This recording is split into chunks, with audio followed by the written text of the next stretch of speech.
Egypt pyramids ప్రపంచంలోని అత్యంత పురాతన రాతి కట్టడం.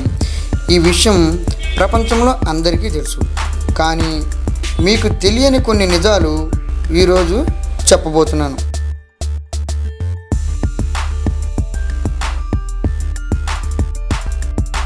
Giza pyramids. ఈ పిరమిడ్స్ ఈజిప్ట్ దేశంలో కైరో నగరానికి దగ్గరలో ఉన్నాయి. ఈ పిరమిడ్స్లో అత్యంత ఎత్తైన దాని పేరు ది గ్రేట్ పిరమిడ్గా పిలుస్తారు.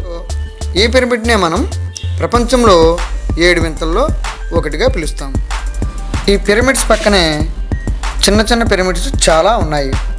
అందులో కాఫర్స్ పిరమిడ్ 2వ అతిపెద్దది, కానీ ఇది చూడటానికి కూఫు పిరమిడ్ కంటే పెద్దదిగా కనిపిస్తుంది.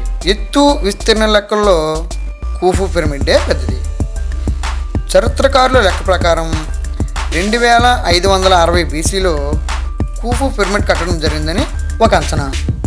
ఈజిప్టేషియన్కి 4వ తరం రాజు అయిన కూఫు తన పేరు మీదనే ఈ పిరమిడ్ కట్టించాడు.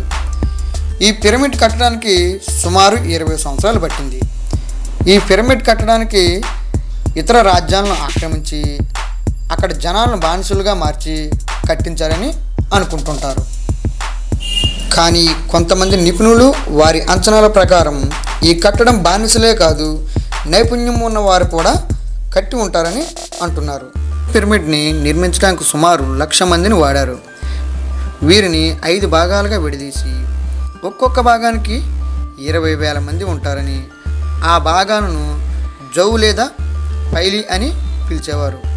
కానీ ఈ మోడర్న్ కన్స్ట్రక్షన్ మేనేజ్మెంట్ స్టడీ వాళ్ళు మరియు మార్క్ లేనర్ అనే అమెరికన్ ఆర్కియాలజిస్టు, ఇంకొంతమంది ఈజిప్ట్ పురావస్తు శాఖ అధికారులు ఈ మొత్తం ప్రాజెక్టు యొక్క యావరేజ్ వర్క్ ఫోర్స్ని 14,567 నుంచి 40,000 మందిని ఉపయోగించి ఉంటారని, అది కూడా ఇనుప పనిముట్లు, చక్రం ఉన్న బండ్లను వాడకుండా కేవలం అత్యంత కష్టమైన పద్ధతులను వాడారని చెప్తుంటారు. ఈ పిరమిడ్స్ కట్టే వర్కర్స్కి ఒక కాలనీ కూడా ఉండేది. ఈ పిరమిడ్స్ నుంచి ఇంచుమించు 1300 ఫీట్ల దూరంలో దక్షిణ దిశగా అది ఉండేది. శాస్త్రవేత్తలు సుమారు 35 సంవత్సరాల పాటు పరిశోధన చేసి ఈ పని వాళ్ళ ఆహార విధానం గురించి కనుగొన్నారు. చుట్టుపక్కల పరిశోధన చేసిన ప్రాంతంలో భారీగా జంతువుల యొక్క ఎముకలు కనుగొన్నారు. వాటిని బట్టి ఎక్కువగా మేకలు, గొర్రెలు, ఆవులు, ఎద్దులు, పంది మాంసం తినేవారని, ఇంకా మద్యం కూడా ఎక్కువగా తీసుకునేవారని తెలిసింది. ఇప్పటి వరకు ఈజిప్ట్ మొత్తం మీద 118 నుంచి 138 పిరమిడ్స్ బయటపడినట్లు తెలుస్తుంది.